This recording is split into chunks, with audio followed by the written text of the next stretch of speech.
de vaillance pour relever ta dignité.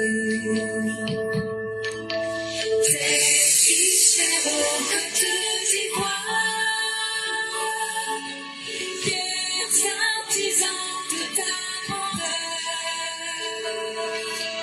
tous rassemblés pour ta gloire, te bâtiront dans le bonheur. Fiers ivoiriens de pays, nous affaires, si nous avons dans la paix, la journée, la liberté, notre devoir se demande, un modèle de l'espérance promise, la humanité, au forge unie dans la fraternité, la patrie de la belle fraternité. La patrie de la belle fraternité. La patrie de la belle fraternité. Bonjour mesdames et messieurs, bonjour chers auditeurs, bonjour chères auditrices, bonjour à tous ceux et toutes celles qui nous suivent en ce 18 novembre 2025. Merci de faire confiance en la plateforme Éclaireur Pro Vérité. C'est un énorme plaisir et nous vous disons merci d'être avec nous. Aujourd'hui nous aurons 3 sujets.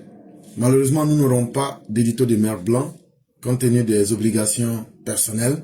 Vous nous en excuserez, ce n'est que partie remise. Et merci à Maman Blanc pour tous les efforts de tous les jours. Et merci aussi à tous les IPV. Aujourd'hui, le 3e sujet, on va vous parler de la fin du mythe. Quand ceux qui étaient les porte-voix de Tidjane Thiam sont en train de l'abandonner aujourd'hui et de nous donner les secrets. Et on va vous donner l'exemple de Adrien Vabé, qui aujourd'hui convient que eux, ils étaient dans la forfaiture, dans le mensonge, dans la tromperie des Ivoiriens, en utilisant la carte Tidjane Thiam. Et ce que nous disions ici pour convaincre les Ivoiriens, que Tidjane Thiam était une esbrouffe pour les Ivoiriens, une escroquerie morale pour les Ivoiriens. Aujourd'hui, ceux qui avaient voulu le supporter pour tromper les Ivoiriens reviennent sur les mêmes thèmes, les mêmes mots que nous utilisions, pour dire en vérité, ils étaient dans un jeu pour tromper les Ivoiriens. Et ce jeu n'ayant pas marché, aujourd'hui ils utilisent les mêmes arguments que nous utilisions pour dire que l'individu n'est pas une bonne personne. Et donc, vous comprendrez que très peu de personnes vous disent la vérité. Les gens défendent d'abord leurs intérêts personnels au détriment de la vérité. Le 2e sujet qui est un texte de Denzel Alain Kakou que j'ai intitulé « L'escroquerie politique doit cesser ». Le 27 décembre 2025, on va vous parler ici de ces politiciens qui ne regardent que dans le sens de leurs intérêts et qui peuvent changer d'opinion à 180 degrés, voire même à 380 degrés, tant que cela les arrange. Alors que la réalité demeure. Il faut être un homme cohérent, un homme sérieux. Et ici, on va vous parler de ces partis politiques qui essayent de manipuler leurs propres militants et les Ivoiriens pour atteindre les objectifs individuels des personnes qui animent ces partis-là. Le premier texte est un texte de notre frère et ami Yacouba Doumbia. L'opportunité et l'opportunisme en politique, bénédiction ou piège silencieux. Ici, il va nous parler en politique, c'est quoi l'opportunité? Et c'est qui un opportuniste en politique? Et donc, l'opportunité en politique et l'opportunisme en politique, ça fait 2 choses complètement différentes. On va vous expliquer ça et vous allez voir si c'est une bénédiction ou un piège, à vous-même de décider. En politique, l'opportunité représente l'art de saisir le moment juste, de transformer un contexte en avantage, de reconnaître les vents favorables pour avancer avec intelligence vers un objectif collectif. Elle est un moteur puissant lorsqu'elle repose sur la vision, l'éthique, le courage, la patience et la capacité de comprendre l'histoire.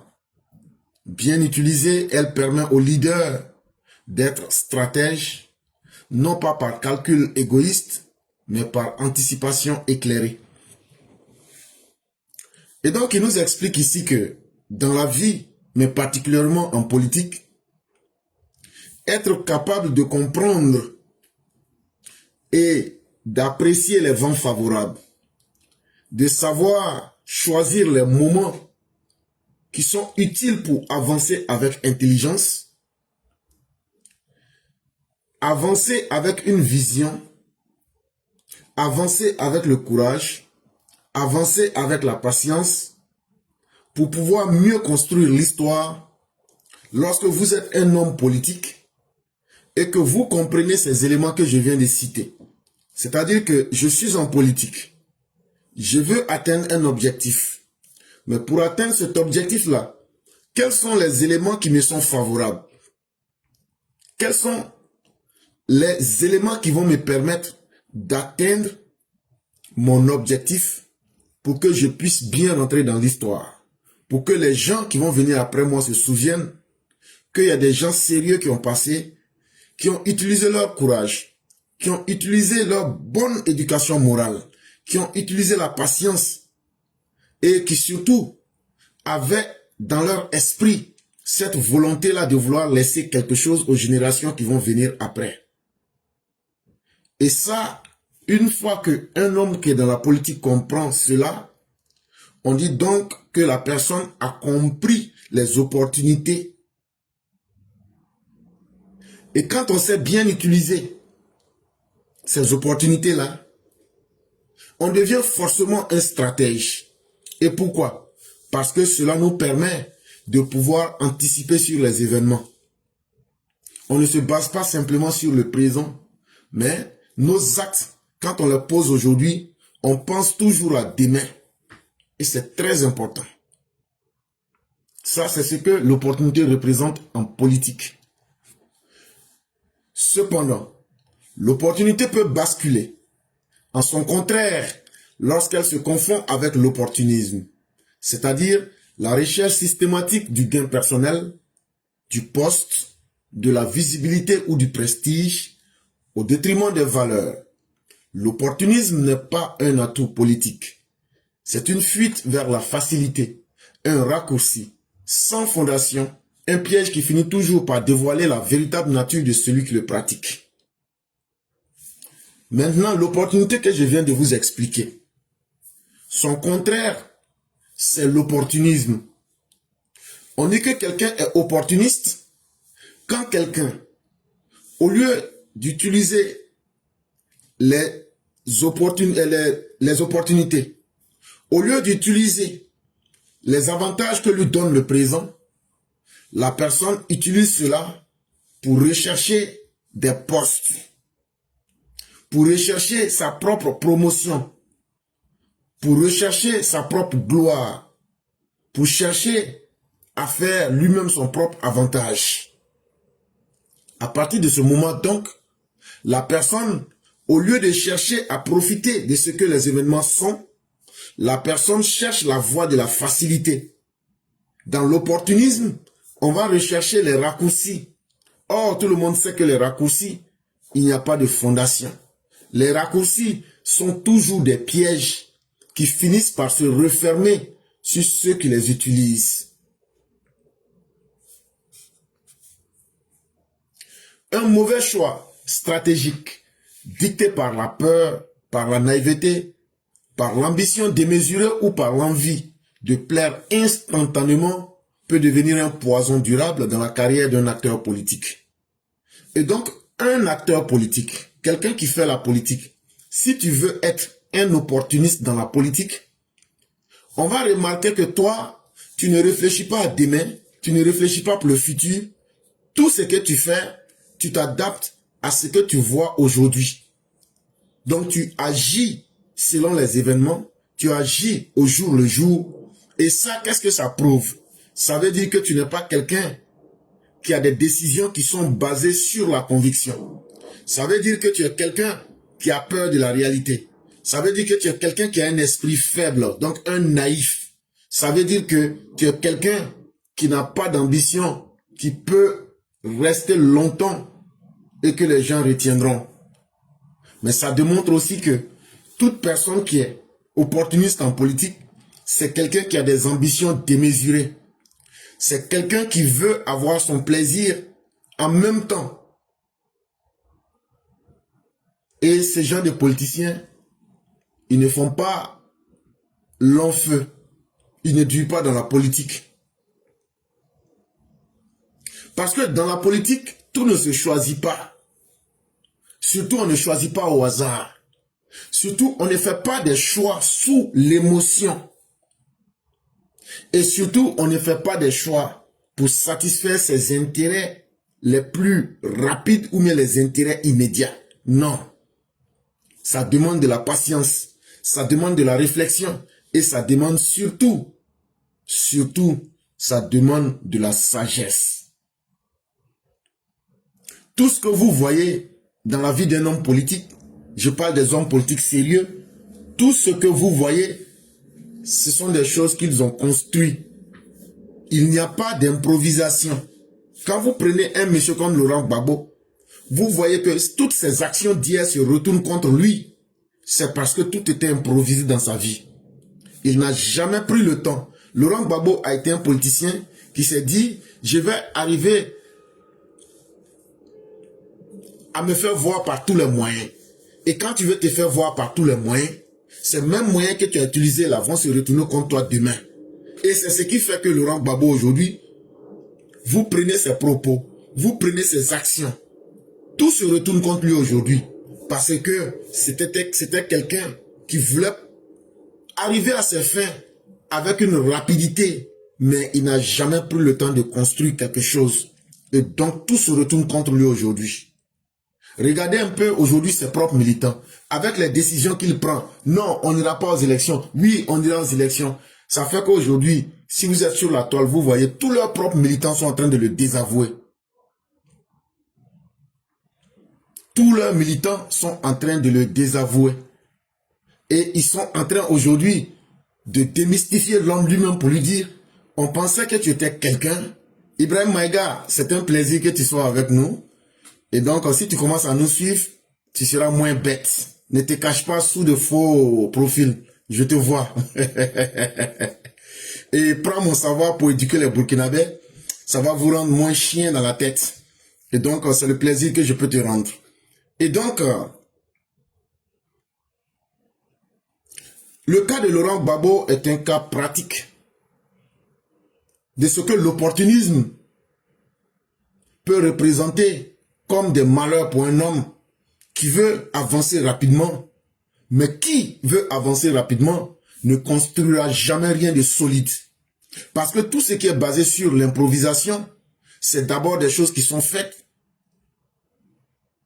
sans conviction, sans identité assumée et sans cohérence. Et de telles choses ne durent pas. Et de telles choses ne peuvent pas aller loin.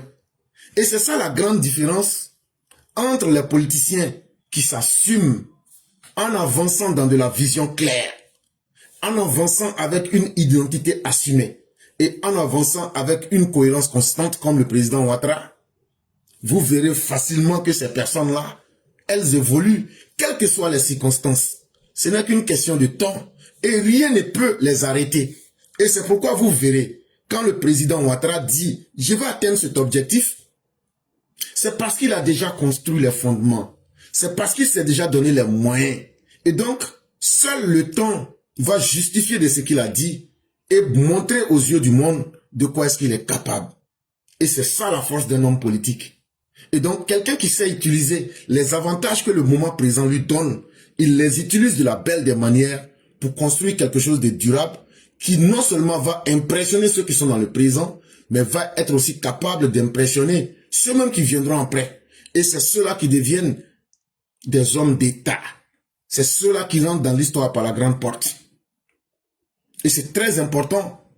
Celui qui change de camp sans principe, qui viole sa propre parole, qui parle selon le vent, qui renie ses engagements d'hier pour les promesses de demain, finit par perdre sa crédibilité. Et sachez qu'en politique, il y a deux choses qu'il ne faut jamais perdre, comme nous disait Nicolas Machiavel. Il y a le crédit politique. Le crédit politique, c'est quoi? C'est ce que tu peux mettre derrière toi. Mais il y a aussi cette chose-là qu'on appelle la crédibilité. Les gens ne te suivront jamais si tu n'es pas capable de les convaincre. Et donc, un homme politique, c'est bien beau d'avoir des gens derrière toi, mais si ta crédibilité renforce leur présence derrière toi, ça devient encore plus intéressant. Ça renforce ces personnes-là pour défendre ta cause. Et c'est le cas du docteur président Alassane Ouattara. C'est la chose la plus facile de défendre l'homme Alassane Ouattara. Ce qu'il a fait est là. Sa propre vie est un exemple. Et aujourd'hui, partout où il a mis la main dans quelque chose, il ne transforme la boue qu'en de l'or. Même si vous le mettez dans les États maudits du Sahel, en 10 ans, il va en faire. Tous les grains de sable vont devenir de l'or. Parce que c'est quelqu'un qui réfléchit avant d'agir. C'est quelqu'un qui a de la consistance, qui a de la conviction et qui, lorsqu'il pose une action, cette action a en elle-même une identité assumée de cohérence et de constance. Comme quoi, on dirait qu'il ne recule jamais. Et c'est quelqu'un qui ne joue pas avec sa crédibilité. Et c'est ce qui fait que cette crédibilité devient une barrière. Ça fait que demain, là, il sera difficile de dire, voilà ce qu'on peut prendre contre Alassane Ouattara, en termes d'action mais de propos. Parce que c'est un homme qui n'utilise pas l'opportunisme, mais qui sait utiliser les opportunités pour avancer. Et qui se dit qu'en tant qu'un homme politique, il ne faudrait pas que la confiance que le peuple place en moi, ou bien que mes militants ont vis-à-vis de ma personne, il ne faudrait pas que cette confiance-là soit détruite. Parce que une fois que cette confiance est détruite, tout ce que tu as construit politiquement tombe. Et aujourd'hui, n'allez pas me dire que les militants de Gbagbo n'ont pas honte de Laurent Gbagbo. N'allez pas me dire qu'aujourd'hui, les gens du PPACI, leur plus grand souhait, c'est que Laurent Gbagbo n'ait jamais pu faire aujourd'hui tout ce qu'on lui reproche. Et allez voir du côté du PDCI, c'est la débandade totale. Et vous allez le voir bien dans le troisième texte de quoi nous parlons. Un homme politique qui est trop pressé et qui ne comprend pas qu'il doit construire une image, qu'il doit défendre sa parole, qu'il doit construire une réputation. Et que ces éléments-là seront les monnaies qu'il va utiliser pour essayer de convaincre le peuple. Ce politicien-là va brader donc tous ses efforts avec des opportunités de court moment pour s'effondrer sur lui-même. L'image, la parole et la réputation sont très utiles à l'homme politique, comme quelqu'un aurait besoin de monnaie pour pouvoir faire des achats en boutique. Quels que soient tes arguments, si tu n'as pas la somme qu'il faut pour payer la marchandise à la somme correcte, tu n'auras jamais la marchandise. Est-ce qu'on peut suivre quelqu'un qui n'a pas une image respectable? Est-ce qu'on peut suivre quelqu'un qui ne respecte même pas ses propres paroles? Est-ce qu'on peut suivre quelqu'un qui n'a aucune bonne réputation? Et donc voilà les moyens politiques qu'un homme politique doit posséder. Et pour posséder ces trois éléments-là, il faut prendre du temps. Il faut savoir lire les événements du présent et profiter comme il se doit pour ne pas demain que l'opportunisme, vouloir obtenir les choses rapidement, utiliser les raccourcis se retourne contre soi-même. Sujet numéro 2. L'escroquerie politique doit cesser le 27 décembre 2025. C'est un titre que moi-même j'ai donné au texte de Denzel Alain Kakou. Et ici, lorsque je vais lire le texte, vous allez comprendre de quoi il est question. Le 27 décembre 2025 représente la date des élections législatives. C'est ce jour-là qu'on va aller voter les députés. Et ce jour-là, l'escroquerie politique doit cesser. Ça doit être le dernier jour que Dieu offre aux Ivoiriens de mettre à la retraite tous les escrocs, les bandits, les trafiquants, les braconniers politiques qui vivent en Côte d'Ivoire. Et pourquoi?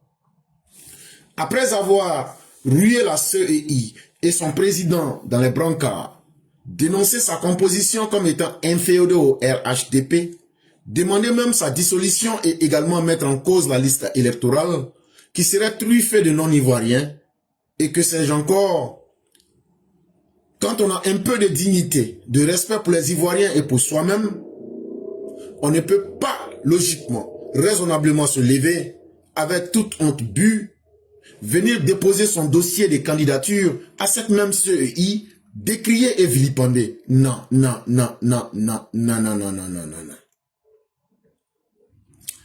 Quand vous prenez le front des dégonflés de la Côte d'Ivoire, c'est-à-dire le PDCI de Dakar et le FPI devenu honteusement PPACI pour cacher leur histoire lugubre et sanglante,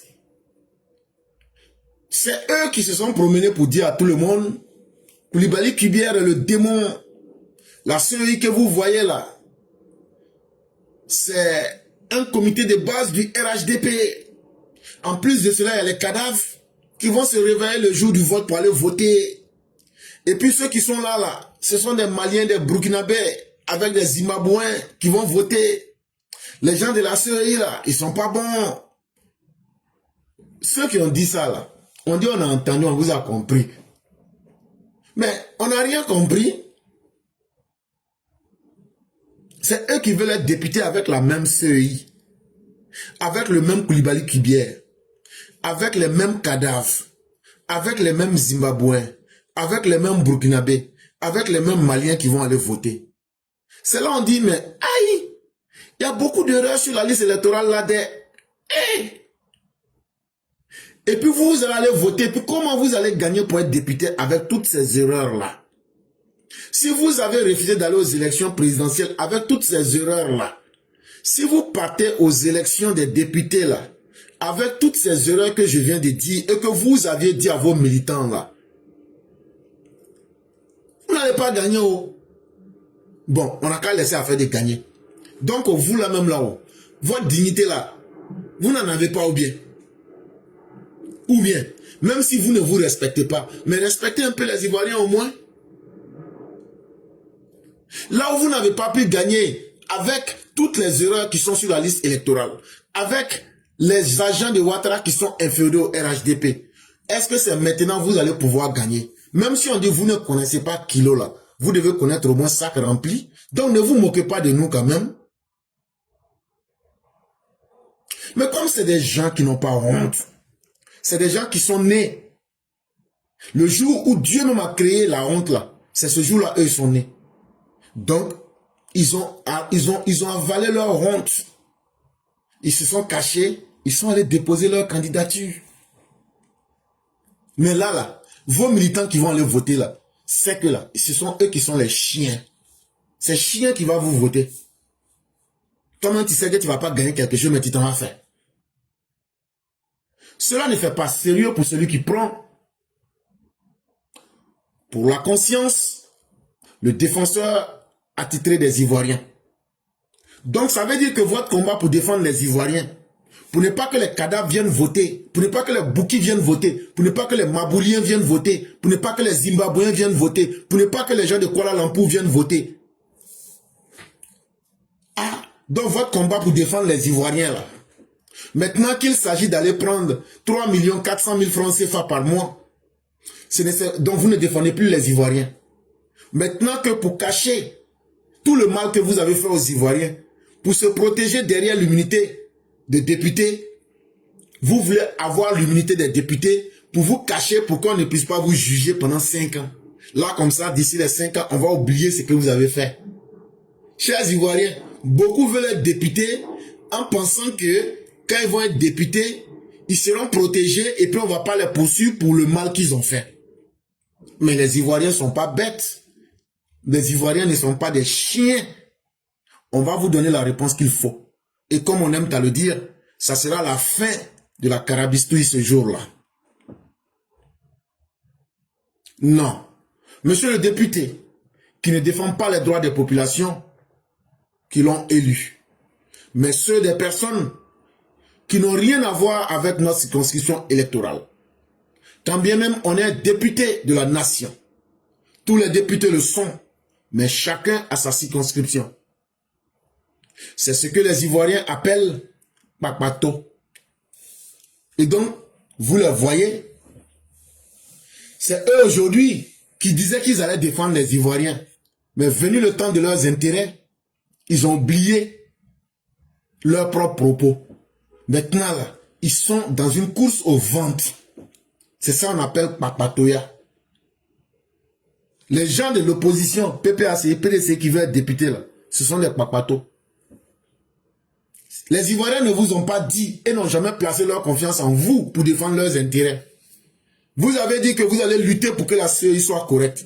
Vous n'avez pas réussi votre combat. Et aujourd'hui, vous voulez aller mener des élections aux députations pour gagner quoi comme résultat? Est-ce que comme ça, là, si les cadavres là se lèvent vraiment pour voter et que le RHDP fait 100%, c'est à qui vous allez aller crier que les cadavres sont venus voler votre victoire pour remettre au RHDP? C'est à qui vous allez crier pour dire ça? Les gens vont vous dire, mais vous-même là, vous savez que les cadavres là allaient sortir pour voter. Vous connaissez Koulibaly Kibiao, vous connaissez la CEI là-haut, vous connaissez les Bouki là-haut, vous connaissez les Mabouliens avec les Zimbabwéens qui allaient voter pour le RHDP là. Mais si vous n'êtes pas là à la présidentielle, c'est ce qui était correct. Mais pourquoi maintenant vous allez vous-même vous fourvoyer dans une élection des députés? Donc tout ce qui va vous arriver là, tous les Ivoiriens vont se mettre ensemble là pour vous lapider avec cailloux. Parce qu'on va dire c'est Papatoya vous êtes allé chercher. Sinon là, vous n'avez rien à faire là-bas. Élection ça là, vous n'avez rien à faire dedans. Mais quand vous cherchez, non, vous voulez faire Akbosmandi là, c'est que vous allez gagner dedans, c'est votre problème. Que les Ivoiriens n'accordent pas leur suffrage à tous ces condescendants, à tous ces gens regroupés au sein du front des dégonflés qui ont endeuillé des familles du fait de leur appel à la désobéissance. En ce qui concerne nous les vrais Ivoiriens, nous on ne va pas se mêler à toute cette carabistouille.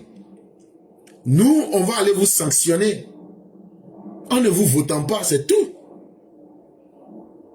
C'est aussi simple que cela, personne ne va vous voter. Parce que c'est vous qui avez blagué nos parents à l'ouest, Babo, avec Chakadjan, pour faire massacrer nos parents, et les cadavres ne sont même pas encore refroidis. Vous voulez maintenant qu'on vienne remplir vos ventres pour sécuriser votre avenir sur le sang de nos parents. Même si on dit on est bête à Nayola, on n'est pas des chiens et on n'est pas des moutons. On ne va pas vous voter. On dit premier Gawa n'est pas Gawa. C'est deuxième là qui est Nyata. Vous êtes venus, vous avez blagué nos parents, vous avez payé Koutoukou. Vous leur avez donné des armes.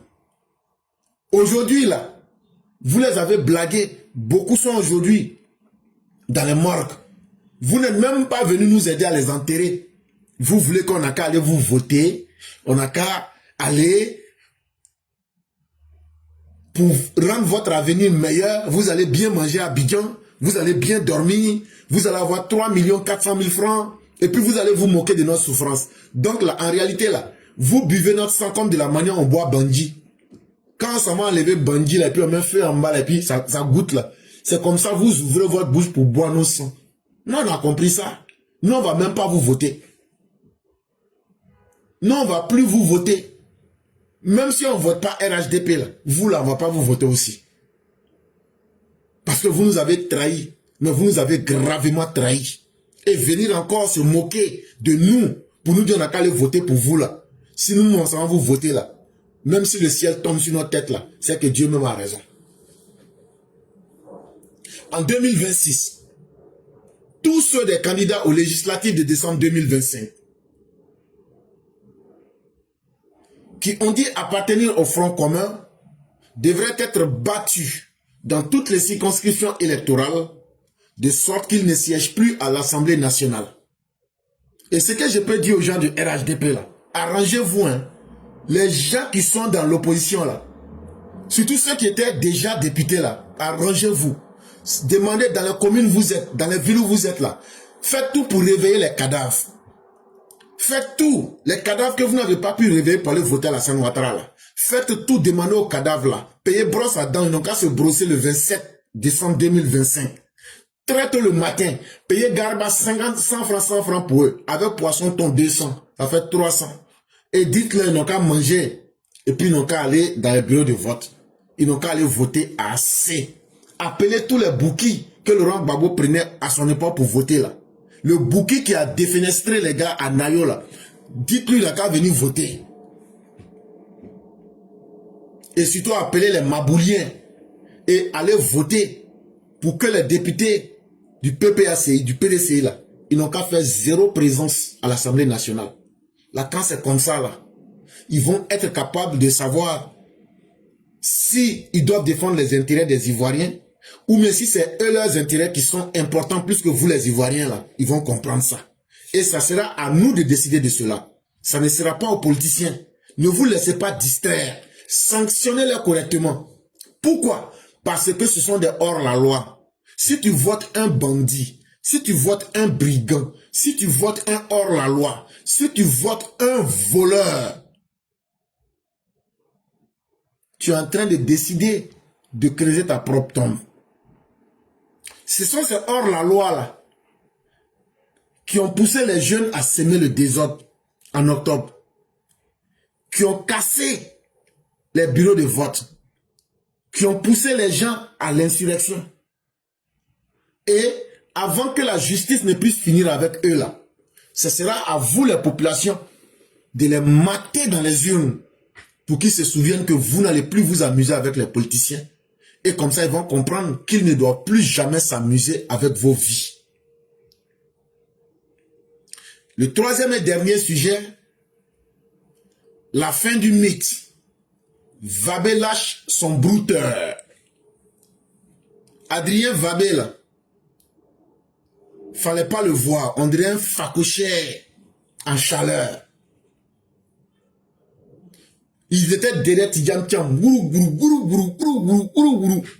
dit, nous on vous regarde seulement. Mais nous là, ça là, c'est sénégalais.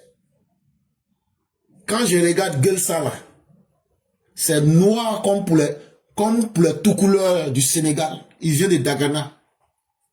Ça là, quand on regarde là, Ivoirien là, son maman là, il s'appelle pas So. Et sa papa s'appelle pas Thiam. Sénégalais. Belle gueule. Avec teint de Sénégalais. Taille. Long. On dirait un palmier. Son comportement là, c'est comportement de cafard en plus pour ajouter dessus. Pas du tout bon comportement. Comportement de WC public. Il ment. Il sent comme caca. Et quelqu'un qui ne se respecte pas. On leur a tout dit ça. Et puis, il se cache en direct Salamande de WC public. Il a fait 23 ans. Les gens disent, ah, toi, ta bouche sent. J'ai dit, oui, il n'y a pas de problème. Après, on a attrapé en pleine journée. Il est venu dire, oui, je voulais vous matagraboliser, mais vous m'avez eu. Je suis français, je vais laisser ça. Après encore, on dit, mais tu volais dans banque, non, Crédit Suisse. Il dit, ah oui, c'est vrai. Et puis après encore, là, c'est toi qui faisais espionnage. Ah, il dit, oui, quand c'est dû, j'ai fait ça aussi. Après encore, il dit encore, tu as volé femme des gens. Femme que tu as là, c'était pas ta femme. Elle n'avait pas encore divorcé. Tu as volé. Ça là encore là. Un homme, toi tu veux être président d'un pays, tu peux voler femme, c'est que tu peux voler pays. Tu voulais voler notre Côte d'Ivoire là. Quand lui a dit ça à la fille, il dit, comme vous avez mis mon cul dehors là, je vais aller m'asseoir avec mes patrons qui m'avaient envoyé là. On va passer sur les chaînes de télévision, on va commencer à mentir sur vous. Ah, vous la Côte d'Ivoire, vous n'êtes pas jolie. Ah, vous ne savez pas enseigner. Nous on dit, ça nous fait pas mal. Nous-mêmes là, ça glisse sur notre corps. Tout ce que tu vas dire là. Déjà, tout ce qu'on était en train de dire là, déjà c'est la vérité. Oui. Déjà c'était la vérité. Déjà, Adrien Vabé là, le facochère qui le soutenait là, déjà, ils savent que c'était la vérité. Mais, comme les gens leur ont dit, si nos coups marchent là, vous allez manger là. À cause de manger là, eux là, ils ont suivi Tidjane Thiam. Eux là, ils ont voulu tromper les Ivoiriens. Eux là, ils ont voulu tromper la Côte d'Ivoire. Aujourd'hui que c'est gâté maintenant là, qu'est-ce qui se passe? Je suis M. Charles Gabier, je suis journaliste. Et je viens me prononcer par rapport, bien sûr, à l'affaire Tidjane Thiam et Dikaoui. C'est vraiment malheureux cette affaire. Voici quelqu'un qui était absent durant plus de 23 ans, qui n'a jamais été en connexion directe, monsieur, avec le peuple de Côte d'Ivoire. Lors d'un coup d'État en 1981, qui a décidé en fin de compte de s'expatrier ailleurs, qui vient sous promesse franchement des conservateurs et qui décide clairement, avec l'appui réellement qu'ils font de cette monarchie PLCI, qui décide de prendre le PLCI. Ce qui est malheureux dans cette affaire, c'est qu'il s'est comporté comme un brouteur politique. Il savait parfaitement qu'il ne pouvait pas gagner les élections présidentielles, même se présenter parce que il y avait les pédagogues franchement qui étaient sur son dos. Sa naturalisation, le fait qu'il ait ce qu'on appelle une double nationalité. Au lieu d'appliquer, mes chers amis, un plan B, il a décidé d'appliquer le plan unique, un plan de suicide politique. Dikawi, il faut rappeler bien sûr que ce dernier est né en 1951. Cardiologue, professeur de chaire dans les universités, a été progressivement président de Messi, médecin personnel du président Foubani. Il a gravi les échelons jusqu'à être secrétaire exécutif du PSI. Ce qui nous étonne dans cette affaire, c'est qu'arrivé à un certain moment, il connaissait parfaitement la vérité. Il est resté silencieux, parce qu'il faut rappeler bien sûr qu'il a plusieurs ramifications un peu partout, surtout en politique, et il a ce qu'on appelle une sagesse, une manière de parler, une manière de se comporter. Dikawi décide de se présenter pour la législative. Et on constate que Tidjane Thiam, qui avait une dent contre lui, décide de téléphoner et appuie et décide en fin de compte de le retirer sur la liste. Je dis sincèrement que trop c'est tout. Il faut qu'on arrête Tidjane Thiam. Il faut que Tidjane Thiam soit écarté de la vie politique parce qu'on considère que ce dernier est vraiment un brouteur politique. Parce qu'il faut qu'on le dise. Un brouteur, ce n'est pas un jeu, c'est quelqu'un qui est venu en fanfare. On découvre peu de Valentin qui a utilisé certains médias français, considérant qu'il était le sauveur non seulement du PDC de l'Afrique. On considère qu'après son échec, bien sûr, à la justice, parce que la justice a mis, il a refusé de faire un plan B. On se retrouve dans une polémique de ni tête ni queue avec quelqu'un en fin de compte qui essaye d'être un dictateur, je crois bien, dans son propre parti politique. C'est pourquoi je demande, mes chers amis, vous qui connaissez parfaitement la vérité, vous qui savez que Tidjane Thiam a tort sur tous les plans, je demande sa démission. C'est-à-dire, il est important d'éjecter Tidjane Thiam de la présence du PCI. Il est important. Seule une personne est capable franchement de rehausser réellement le PCI est le professeur Maurice Dikawi. Non seulement par rapport bien sûr à son courage, sa manière de parler, sa vision politique. Regardez vous-même, le premier combat politique en tant que président de parti du président Tidjane Thiam, il a fait à l'extérieur. Il a fui le combat politique. Il a évité ce qu'on appelle le débat. Il a passé tout son temps à l'extérieur. Pourtant, un chef d'un parti politique affronte la réalité, affronte le froid, le chaud, affronte ce qu'on appelle les aspects politiques, c'est-à-dire qu'il gagne ses galons par rapport, bien sûr, à sa manière finalement de combattre, soi-disant l'injustice ou bien la justice de son pays. Mais il a préféré fuir. Ce n'est même pas ça. Il n'inspire pas. Il n'inspire confiance en personne. C'est pourquoi il est important, mes chers amis, mes chers militants. Vous qui êtes militants, vous qui avez, en fin de compte, vécu les années du PDC dans ce parti, nous avons besoin de paix. Et je pense qu'avec Tidjane Thiam, on n'aura aucune paix. C'est pourquoi moi je lutte pour que ce dernier laisse le PDC tranquille. Et ce dernier va bien sûr à ses occupations parce que c'est un grand banquier. Je pense qu'il pourra servir, ne serait-ce que les autres pays qui laissent la politique aux politiciens. Parce que sa méthode, en fin de compte, est une méthode de foi. Il ne peut en aucun cas gagner les élections. Une bataille politique, nous avons vu. Mes chers amis, je vous invite franchement à prendre des décisions pour l'intérêt supérieur du parti et des décisions pour l'intérêt supérieur réellement du pays. Il y a eu des morts et à cause des décisions immatures du président Tidjane Thiam. C'était Charles. Merci et à très bientôt. Allez, au revoir. Et donc celui qui parle là, c'est quelqu'un qui a soutenu Tidjane Thiam. Maintenant que c'est glissio, c'est gâté complètement là, il est en train de se chercher. Il dit que Tidjane Thiam même là, ils doivent le chasser même pour l'enlever d'affaires des PDCI là. Tout ce qu'on vous a toujours dit ici là, Aujourd'hui, eux savaient tout ça. Lui, Adrien Vabé savait tout ça, mais eux voulaient mentir aux Ivoiriens. Eux, ils ont censé Tidiane Thiam ici. C'est eux qui étaient les troubadours numériques, les griots de la toile de Tidiane Thiam ici. Et donc aujourd'hui, lui, Adrien Vabé savait tout ça que vous venez d'entendre là. Mais eux, ils ont blagué les gens du PDCI. Donc ça veut dire quand on vous disait que Tidiane Thiam est malhonnête et que c'est seulement des personnes malhonnêtes comme l'Adrien Vabé qui l'a choisi là pour venir vous tromper dans votre PDCI là. Vous voyez ça aujourd'hui, non? Vous voyez tout ce qu'on était en train de vous dire là. Tidiane Thiam, voilà.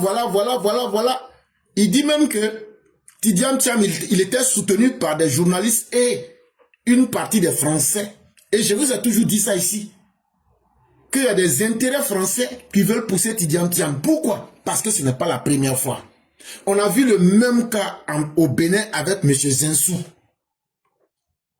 Et Tidiane Thiam, lui dans son cas, il est venu avec une posture où ce sont les hommes même là, ton CV là, il faut que ton niveau, ton degré de malhonnêteté là, tant que ça n'a pas atteint le niveau supérieur là, il ne te prenait pas. C'est ça, il a pris des gens malhonnêtes comme l'Adrien Vabé. Aujourd'hui, qui ont vu que tout est gâté pour eux, devant est gâté, derrière est gâté. Lui, Adrien Vabé là, il est caché entre le Mali et le Burkina, non? Tu dis qu'ils ont tué les gens, non? Mais toi-même là, tu es dedans. Toi-même là, tu ne peux pas te disculper. Donc tu dis que Tidiane Thiam a pris des décisions immatures. Et il s'est comporté comme un dictateur dans le PDCI. Mais toi, tu l'encensais. Tu lui as donné quel conseil pour qu'il ne puisse pas faire ça? Et donc aujourd'hui, là, tu es venu maintenant, tu penses qu'en disant ça, on va oublier les conneries que tu as eu à faire là, mais tu te trompes. Nous autres là, on va vous débusquer un à un. Et on ne va pas oublier vos méfaits. On va les rappeler pour que vous puissiez les assumer. Adrien Vabé, oui. Ce même troubadour numérique qui a censé Tidiane Thiam comme un messie parfumé au luxe vient d'offrir à la Côte d'Ivoire l'un des retournements les plus croustillants de son histoire politique. Exit les hymnes, les psaumes, les louanges enrobées. Aujourd'hui, Adrien Vabé dépose les gants et révèle tout avec la délicatesse d'un marteau-piqueur. Celui qu'il appelait hier le renouveau n'est plus qu'un mirage, un hologramme politique, un brouteur en costume, une claque intergalactique. Aujourd'hui, celui qui se présentait comme un zélateur, comme un hagiographe, comme un troubadour, comme un griot de Tidiane Thiam, lui, Adrien Vabé, aujourd'hui, ce n'est plus Éclaireur Pro Vérité qui parle, mais aujourd'hui, c'est ce soutien de Tidiane Thiam. Celui-là qui disait que Tidiane Thiam était le renouveau et que la Côte d'Ivoire n'avait besoin que de Tidiane Thiam. C'est cette même personne, Adrien Vabé, qui nous dit que Tidiane Thiam est devenu un mirage. Tidiane Thiam est devenu un vuvuzela. Pourquoi? Déjà, c'était un brouteur politique en costume. Déjà, Tidiane Thiam, c'est un deuil intergalactique. C'est un deuil planétaire que les gens, le PDCI voulait mettre sur notre tête. Déjà, le PDCI pensait que en alignant les hommes malhonnêtes, ils allaient avoir raison des Ivoiriens et puis nous, là, ça allait nous faire peur. Adrien Vabé accuse Tidiane Thiam d'autocratie. Comme si le PDCI était devenu un royaume privé, dirigé par un empereur capricieux, obsédé par son propre reflet. Il pointe du doigt son arrogance féroce. Cette incapacité presque artistique à écouter ceux qui connaissent la maison PDCI mieux que lui. L'ignorance politique, Vabé l'a décrit comme un gouffre insondable. Un homme qui parle de stratégie comme on récite un manuel, mais qui ne comprend rien au terrain, qui ne comprend rien à la sueur, encore moins au réel. Le grand technocrate autoproclamé n'aurait même pas les bases du village. Aujourd'hui, quand on vous disait que le PDCI sous Tidiane Thiam était comme un royaume où celui qui en était le roi, c'est-à-dire Tidiane Thiam, voulait traiter les gens du PDCI comme dans un roi dans un village sénégalais. Il prend sa chicotte et il est derrière les habitants. Il fouettait les gars du PDCI. C'est lui seul qui était intelligent au PDCI. Il était un ignorant qui veut se faire passer pour un savant. Allez demander aux gens du PDCI combien ils ont souffert là-bas le martyr. Ils étaient traités comme des moins que rien. Le PDCI était devenu un gouffre. Et vous avez vu plusieurs lettres des personnes qui ont parlé pour dire que le PDCI part en couille. Parce que celui qu'ils avaient à la tête de leur pays, Chakadjan, de leur parti, c'est quelqu'un qui voulait se donner l'image de quelqu'un qui a appris, mais en réalité, il ne comprend rien. En réalité, il n'a aucune stratégie. En réalité, c'est quelqu'un qui est vide. C'est un technocrate autoproclamé, mais qui ne connaît rien de la réalité. Et ses échecs légendaires sont là. Partout où il est passé, il n'a fait que s'aimer des échecs spectaculaires. Et donc, l'habit ne faisant pas forcément le moine. Aujourd'hui, Adrien Vabé, qui s'était associé à Tidiane Thiam pour tromper les Ivoiriens, a laissé Tidiane Thiam en plein vol aujourd'hui. Ah oui, ingratitude. Ingratitude quand tu nous tiens. Ce nectar est amer. Thiam, selon Vabé, a piétiné les géants du PDCI comme Billon Guikahué et d'autres gardiens du temple. Il aurait traité l'héritage du parti comme un vieil accessoire sans valeur, oubliant que ce sont ces hommes-là qui ont bâti le chemin où ils essaient de parader. Ni respect, ni mémoire, ni racine. Mais c'est très bien fait pour vous, le PDCI. Aujourd'hui, toi, Adrien Vabé, c'est toi qui vas venir dire ça. C'est parce que vraiment, tout est gâté dans le PDCI. Tout est tellement gâté qu'ils sont aujourd'hui en train de faire la récolte aujourd'hui de leurs regrets. Chacun se cherche. Tidiane Thiam lui-même ne sait plus à quel sein se vouer. Le PDCI va partir en couille et le PDCI va disparaître. Parce que c'est ce que vous aviez voulu. Conserver une vieille relique sur les bases d'un tribalisme. Et au nom du tribalisme, vous êtes allé prendre un Sénégalais et vous pensiez que vous allez pouvoir nous impressionner avec ça. Et ce Sénégalais est venu, ne connaissant pas les Ivoiriens, ne connaissant pas la Côte d'Ivoire, ne connaissant pas le PDCI. Il est venu, il s'est foutu de tout le monde dans le temple même du PDCI là-bas. Et maintenant, vous avez voulu prendre ça pour imposer aux Ivoiriens. Mais on a coupé votre queue devant tout le monde ici. Jusqu'à même votre Sénégalais là, il a fui. Actuellement là, il est en fugue. L'homme sans racine, l'homme caméléon des nationalités, l'homme sans mémoire, l'homme qui n'a aucun respect, se retrouve aujourd'hui, il est devenu un voyageur international. Le plus percutant, c'est l'appel tonitruant de Vabé à son parti. Qu'on chasse Tidiane Thiam, qu'on le renvoie à ses illusions dorées et à son ego sans frontières. Oui, l'homme qui posait fièrement en Team Thiam, entre guillemets, demande aujourd'hui l'expulsion sans pitié de son propre ex-gourou. Une trahison digne des tragédies les plus juteuses. Adrien Vabé que vous voyez là, ils avaient créé un groupe qu'on appelait Team Thiam. Ça veut dire l'équipe même commando de Thiam. Il était dedans. C'est lui aujourd'hui qui demande qu'on n'a qu'à chasser Tidiane Thiam, comme de la manière on met cache-nez pour chasser Corona. C'est lui aujourd'hui qui dit que le PDCI là, si vous voulez survivre là, le gourou Thiam là, gourou Baba Thiam là, chassez-le, il n'a qu'à aller au Sénégal. Ah, la trahison est forte. La trahison est forte parce que la déception était au rendez-vous. Mais pourtant, tout ça était prévisible. On vous a dit, ne vous associez pas à la forfaiture. Ne vous associez pas à ce qui est faux. Ça va vous rattraper. Aujourd'hui, Adrien Vabé est en train de pleurer. Il est obligé aujourd'hui, ça va être dans sa gorge. Il est obligé de dire la vérité aujourd'hui. Tidiane le brouteur. Tidiane. Il dit que Tidiane est devenu un pharo politique. Voilà ça en face, ça est dans vos mains maintenant. Le PDCI qui avait livré son destin à un homme arrogant, sans frontières, à un homme qui vivait dans ses illusions. Aujourd'hui, ceux qui avaient voulu soutenir cette forfaiture, ce faux, sont en train de pleurer aujourd'hui pour dire la vérité, comme si déjà on était au jour du jugement dernier. Alors que rien n'a encore commencé pour vous, les gens du PDCI. Rien n'a encore commencé pour vous. Quand on va finir l'investiture le 8 décembre, là, hey, avant le 8 décembre, vous allez sentir.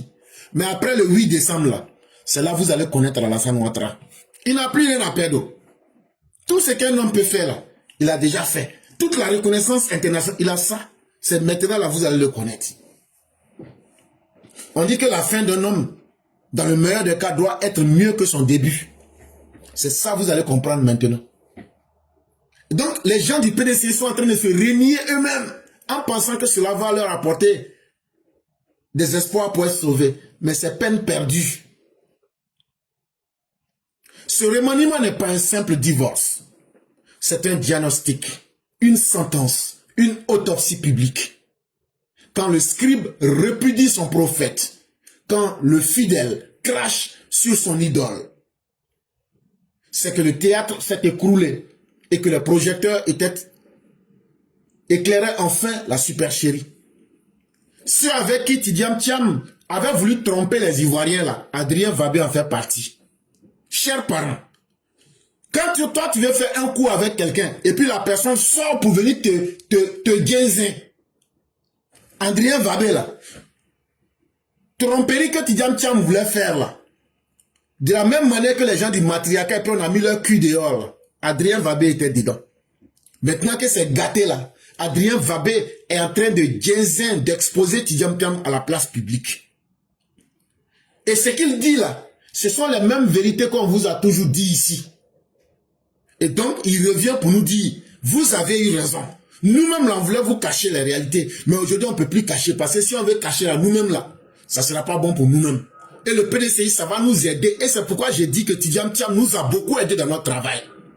Tidiane Thiam nous a aidé à accélérer le pourrissement et la décomposition du PDCI.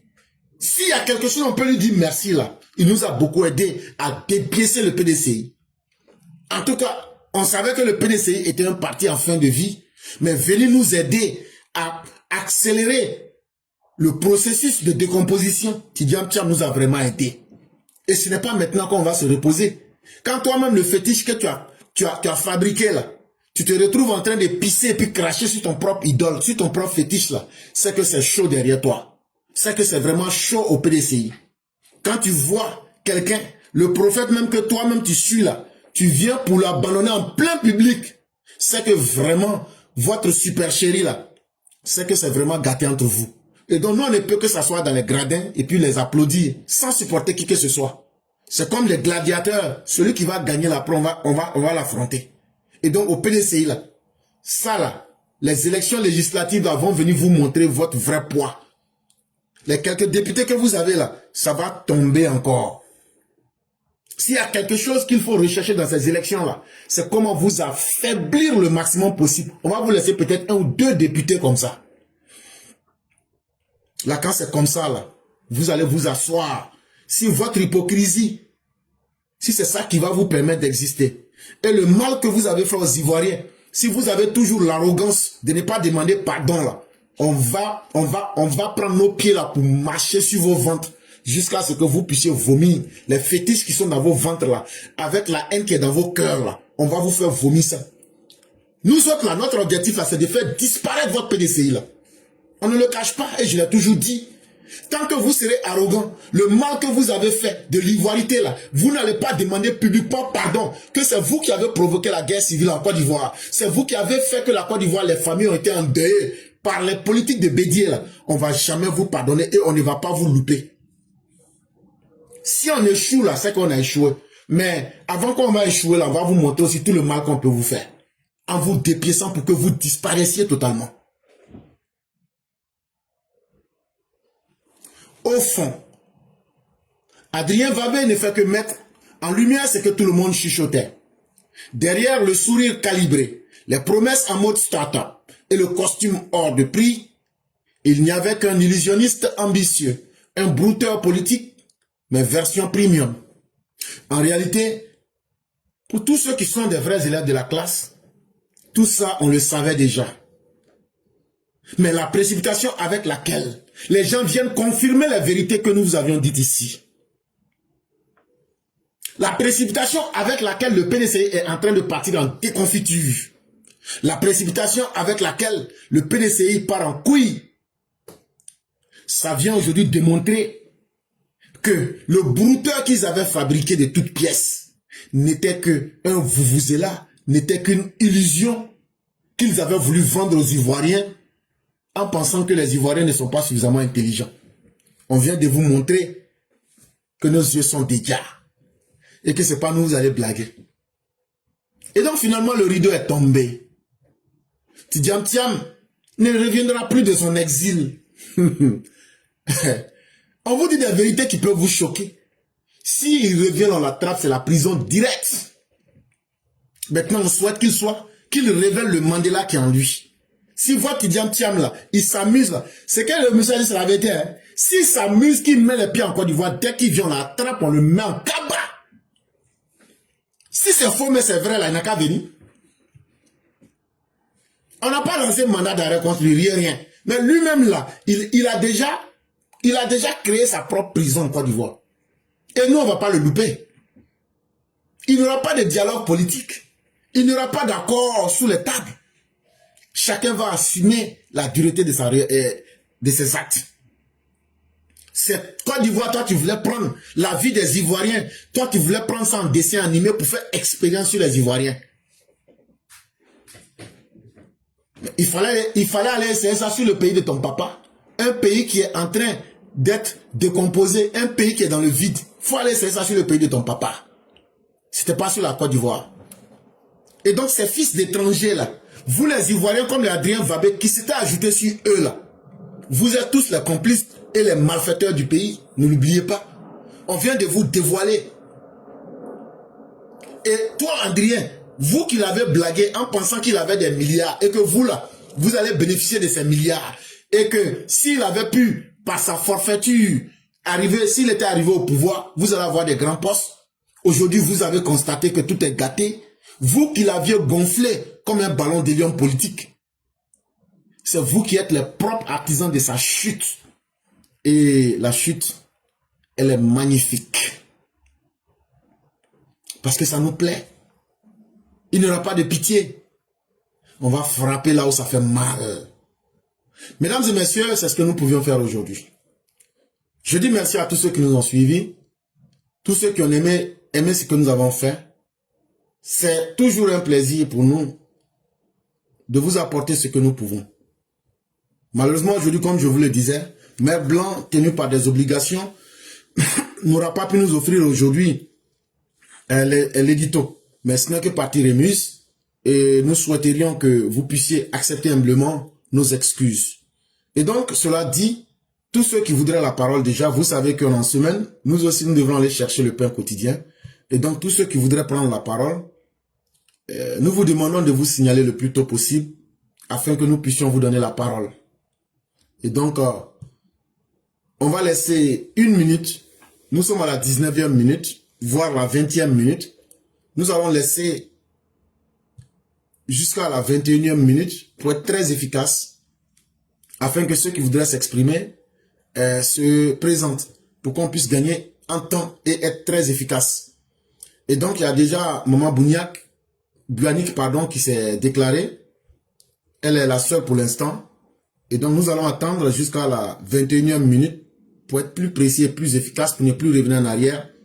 Et donc, c'est seulement ceux qui pourront se présenter que nous pourrions prendre. Et donc, passer ce délai, dès que nous serions à la 21e minute, on ne prendra pas quelqu'un. C'est-à-dire, c'est entre la 19e et la 21e minute qu'on va prendre des personnes qui vont se présenter. Si vous vous présentez à la 21e minute, je ne vous prendrai pas. Il faudrait que les uns et les autres s'habituent à la rigueur du temps. Parce que c'est un effort que nous faisons pour essayer d'offrir le meilleur que nous pouvons. Mais nous ne pouvons pas offrir ce que nous n'avons pas. Et si les gens ne peuvent pas respecter les règles et le temps que nous donnons, ce n'est pas à nous de faire preuve de générosité légendaire. Nous faisons ce que nous pouvons. Mais nous ne pouvons pas offrir ce que nous n'avons pas. Cela étant dit, on espère que les uns et les autres, dès qu'il sera la 21e minute, tous ceux qui vont se signaler, je vais rejeter vos appels. Parce que le souci d'efficacité voudrait que c'est à partir de ceux qui se sont réellement présentés qu'on pourra décider et de leur dire voilà le temps que nous pouvons offrir. Mais je ne peux pas faire le temps que je veux offrir et dire aux gens voilà ce que nous pouvons offrir et après maintenant encore changer encore pour mélanger mon programme. Je ne peux pas le faire pour quelqu'un. Ça, c'est une vérité et il faudrait qu'on se la dise. Et donc, nous avons déjà la liste de 3 personnes. Il y a Sundiata le concurrent, Nous avons maire Aki et nous avons maire Bouniak. C'est avec ces 3 personnes que nous allons évoluer aujourd'hui. On ne pourra plus prendre qui que ce soit. Et donc, sur ce, on va leur permettre en 10 minutes maximum de pouvoir s'exprimer et nous allons fermer le direct.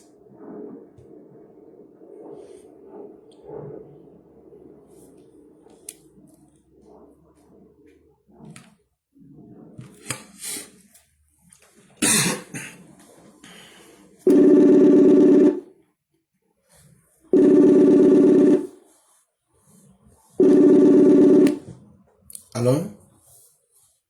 Allô? Oui, bonjour cher maire, comment allez-vous? Je vais bien. Et vous? Dieu merci, tout va pour le mieux. Ah, super. Ok. Bonjour Clara. Bonjour à toutes les Mao et les Chao. Alors moi, Clara, hier, je vous ai écouté sur Ivoire Débat. Et franchement, c'est un délice. Vous avez déconstruit tous ces chiens qui venaient des vermines, qui se prennent pour de je sais pas quoi là, mais vous les avez bien enseignés. Je pense qu'ils vont dormir, ils vont réfléchir et ils vont peut-être changer d'avis. Et il y a une dame qui est venue, on ne sait pas si c'est vraiment la galeuse, ça on ne sait pas, qui est venue aussi que vous avez bien répondu. Donc vous avez fait votre développement aujourd'hui, tout a été dit, hein, les opposants. Moi, mon rêve, c'est qu'ils disparaissent. Parce que si ces gens-là ne disparaissent pas, à chaque élection, on aura la même chose. Il y aura des morts. Donc, une fois, il faut que le gouvernement qui va être mis en place l'année prochaine prenne leurs responsabilités pour bannir tous ces gens-là. Il faut assainir le gouvernement de la Côte d'Ivoire et que les opposants fassent de vraies politiques et que la Côte d'Ivoire soit assainie par, comme on dit là même pour les barbares, les sanguinaires, ceux qui sont haineux, ceux qui ont que la haine dans le cœur et tout le mal qu'ils ont fait, qui viennent même pas pour demander pardon. Il faut que tous ces gens-là disparaissent de la Côte d'Ivoire. Et ceux qui ont fui, qui sont déjà partis, qui restent là-bas, qui ne viennent plus.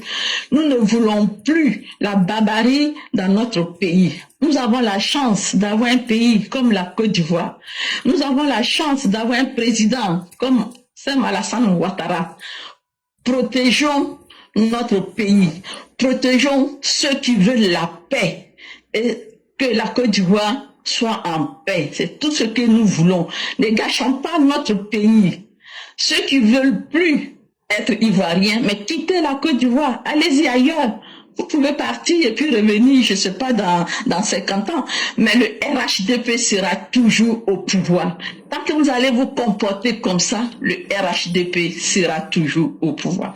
Donc voilà. Et Claire, je vous remercie infiniment pour tout ce que vous faites. Merci beaucoup. Merci beaucoup, cher maire. Merci également à vous aussi. Et merci à tous les EPV. Et comme vous l'avez dit, le combat maintenant doit changer de cap. C'est faire disparaître toutes les mauvaises graines de la scène politique. Et ça, il ne faudrait même pas qu'on hésite. Parce que des gens qui veulent éventrer la République, des gens qui ne veulent pas le bonheur des Ivoiriens, il faut que nous soyons courageux et suffisamment courageux pour les étaler à la face du monde. Il faudrait que nous soyons suffisamment courageux pour dire que nous allons vous affronter. Parce que le silence et la patience des Ivoiriens est perçu par ces personnes-là comme une faiblesse. Alors qu'un homme politique est quelqu'un qui doit d'abord se mettre au service du peuple. Mais eux disent, eux pour pouvoir bien vivre là, si eux n'arrivent pas à utiliser le peuple pour bien vivre, eux ils vont mettre le peuple en danger. Quelqu'un qui veut te mettre en danger, si toi tu n'as pas le courage de détruire cette personne-là, tout ce qui t'arrive, tu le mérites. Aujourd'hui, tous ces morts qu'ils ont sémés depuis 1990 et à chaque élection, les Ivoiriens doivent être dans l'angoisse. Il est temps que cela puisse cesser. Et ça, nous allons demander à nos parents de ne pas voter les opposants. Et on va, cette campagne-là, il faudrait que le RHDP explique surtout pourquoi les gens ne doivent pas voter ces opposants. Pour montrer vraiment le visage affreux de ces personnes et leur manque de stratégie politique. Ils ne sont rien d'autre que des bandits qui rentrent dans la politique en pensant que c'est leurs intérêts qui sont au-dessus des Ivoiriens. Alors que c'est avec l'argent des Ivoiriens et c'est la souffrance des Ivoiriens là.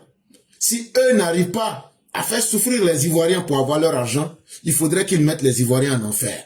Ça, on ne va plus l'accepter. Et donc, on va combattre ces opposants-là. On va combattre ces malfaiteurs pour que ceux qui veulent réellement faire de la politique puissent le faire. Et vraiment, merci à vous-même, chers mères, pour votre détermination. Merci encore pour votre charisme. Et merci pour tous les jours que vous offrez à la plateforme. Merci beaucoup. Je vous en prie.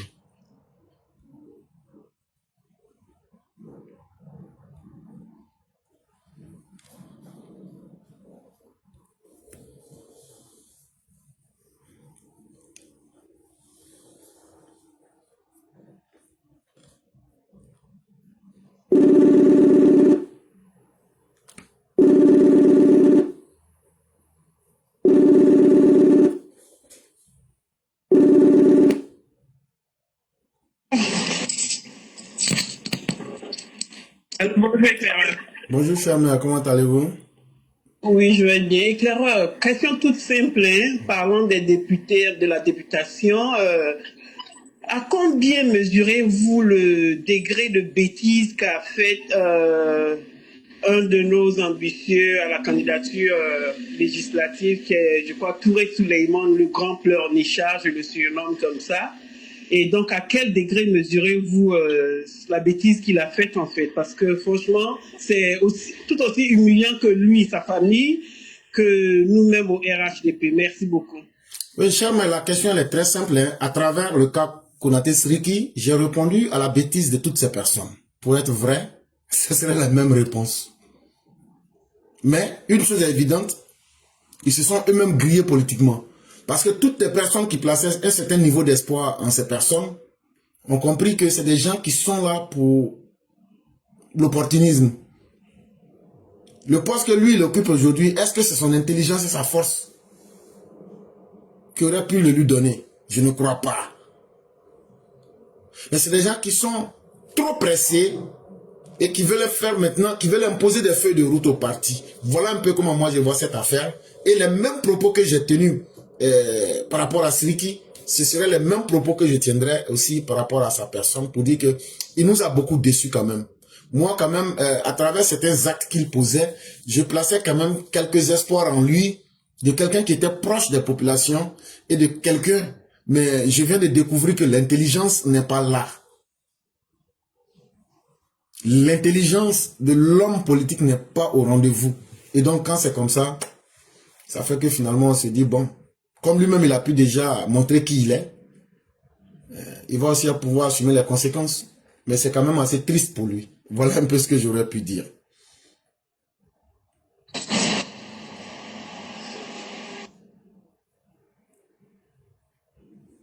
Ok.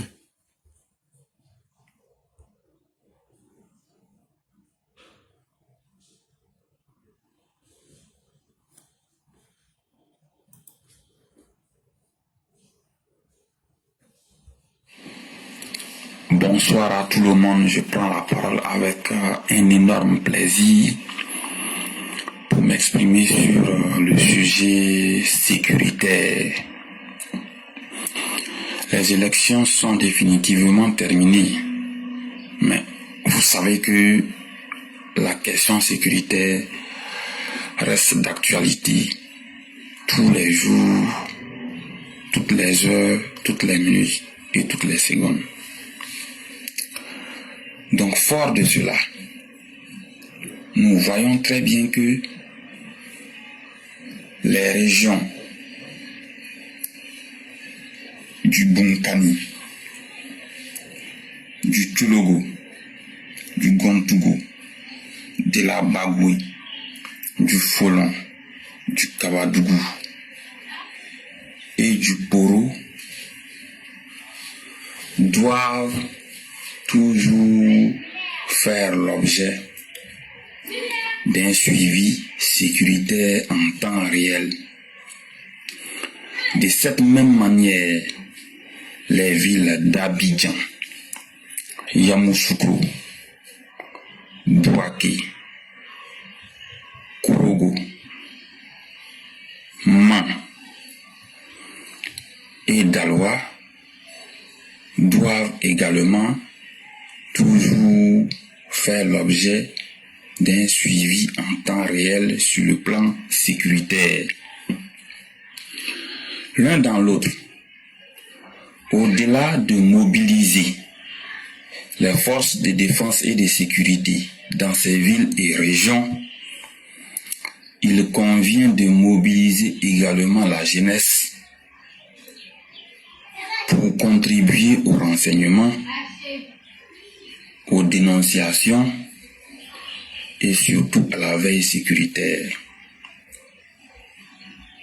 Récemment, on a appris des choses du côté de la frontière malienne. Les mêmes choses ont été d'actualité dans la localité de Ouangouloudou et plus précisément vers la frontière burkinabé. Ce que nous pouvons tout simplement dire, il faut être plus rigoureux et plus efficace sur la question. Il n'est plus question de laisser des gens rentrer dans notre pays à partir du Mali ou du Burkina Faso alors que nous ne maîtrisons pas ces personnes. Si des réfugiés, il y en a qui veulent rentrer, ce qui a été d'actualité ces temps-ci, nous n'en voulons pas. Il faut responsabiliser les jeunes qui sont dans les villes ou localités frontalières. Il faut les encadrer. Il faut leur trouver du travail. Il faut les responsabiliser. Il faut les mettre au cœur même des alertes sur le plan de la sécurité. Il faut établir une collaboration très étroite entre les forces de défense et de sécurité et les populations dans ces localités et plus précisément les jeunes. Parce que nous le disons, si les choses se passent bien, c'est parce que jusqu'à présent, les forces de défense et de sécurité, y compris les populations qui vivent dans les localités frontalières, jouent un rôle sérieux pour pouvoir contribuer à la sécurité de notre pays. Donc de cette même manière, il faut que nous soyons beaucoup plus vigilants. Parce que les élections sont certes terminées, mais les forces du mal, les forces machiavéliques, les forces démoniaques, les forces criminelles et les forces rétrogrades ont toujours pour obsession de nuire à la mère patrie ivoirienne. Donc, fort de cela, nous devons tout mettre en œuvre pour mettre ces forces machiavéliques hors état de nuire et sécuriser la Côte d'Ivoire. Je vous remercie.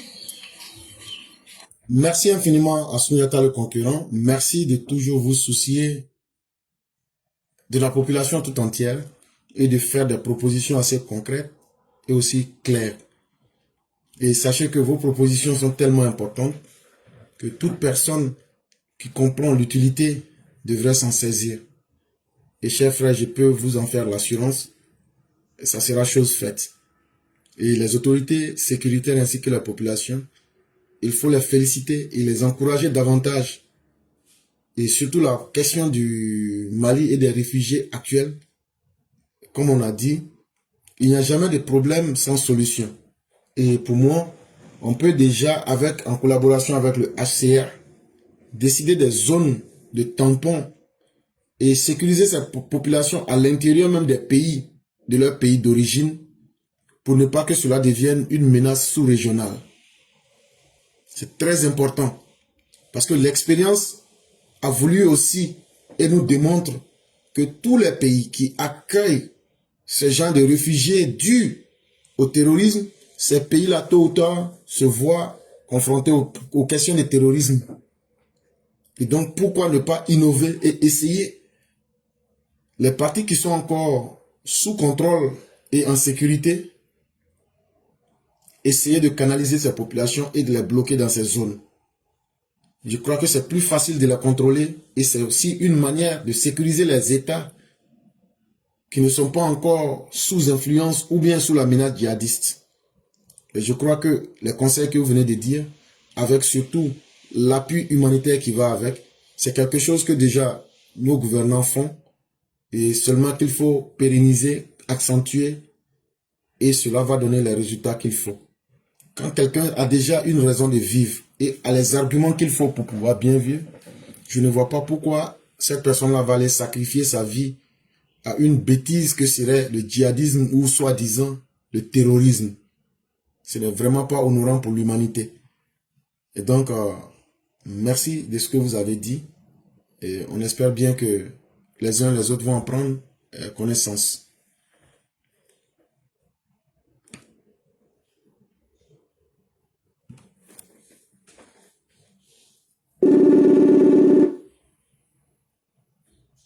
Allô?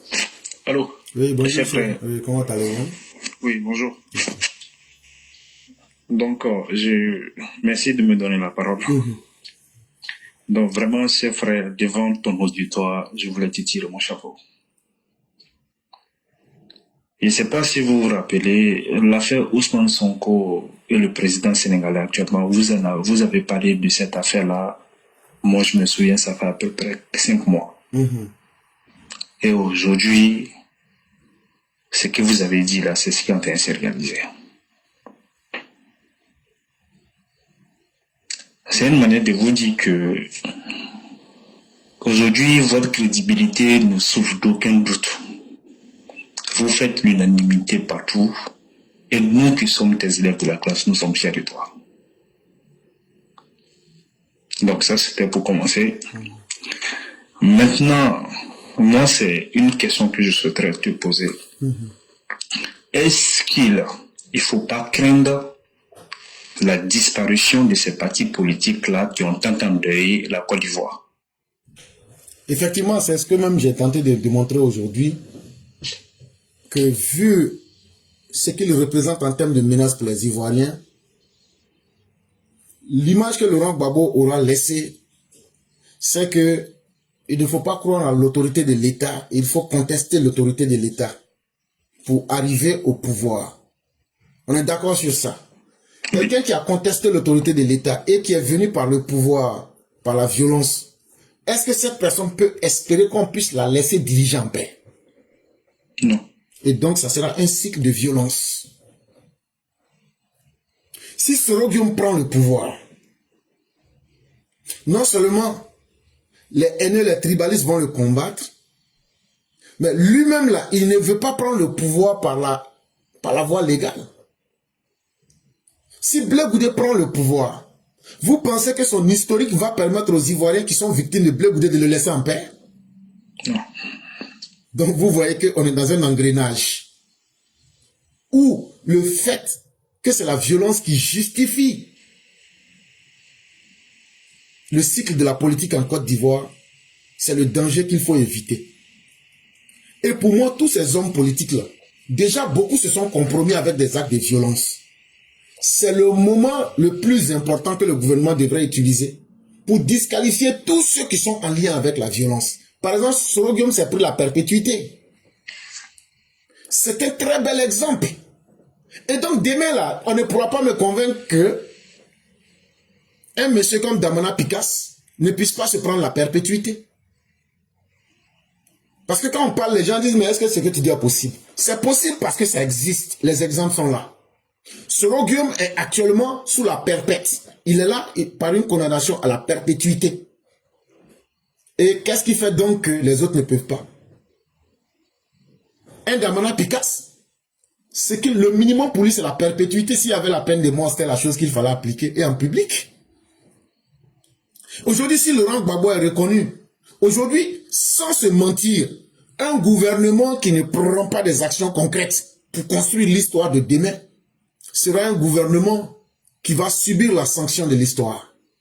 et le gouvernement du président Alassane Ouattara aujourd'hui, si nous ne prenons pas les dispositions pour disqualifier ces gens-là de la politique, à travers le mal qu'ils ont fait, et les sanctionner de façon correcte, pour les disqualifier de la politique, nous allons laisser en héritage un poison très grave à nos enfants pour qu'ils puissent boire ce poison à notre place. Parce que vous voyez que à chaque cycle électoral, ces personnes-là essayent d'intensifier le niveau de la violence. Dans les années 90, c'était les militants du FPI, PPACI qui faisaient de la petite violence, des troubles dans les élections. Après, dans les années 2000, c'est passé à l'affrontement pour nous conduire à des charniers. À partir de 2010, on arrivait à 3000 morts. En 2020, on a vu un cycle de violence qu'on n'avait jamais vu. Et en 2025, on a vu qu'en plus de tous ces facteurs, ils ont inclus des forces extérieures comme le Burkina, le Mali, en y incluant des systèmes de désinformation. Et qu'est-ce qui prouve qu'en 2030, ils ne vont pas aller signer des accords avec des États comme la Russie ou même la Chine pour attaquer directement la Côte d'Ivoire. Donc quand tu regardes toute cette confiance aujourd'hui qui est placée, et aujourd'hui, même si eux-mêmes arrivent à faire tomber le gouvernement actuel, eux-mêmes ne vont pas s'entendre entre eux. Donc en réalité, les Ivoiriens sont pris dans un cycle de feu. Et qu'est-ce qu'on peut faire aujourd'hui pour mettre fin à cela? C'est de disqualifier ces politiciens de la politique, de les dispenser de la politique. Mais est-ce qu'on peut le faire de façon injuste? Non. On ne peut le faire qu'à partir des preuves concrètes. Et ces preuves concrètes sont déjà là. Et c'est un signal que l'histoire nous offre de sanctionner ces personnes-là pour les enlever, pour dire toute personne qui a le sang des Ivoiriens sur sa main, toute personne qui a mis en danger la vie des Ivoiriens, cette personne n'est plus apte à faire de la politique. Certes, ce n'est pas ce qu'on dira en public.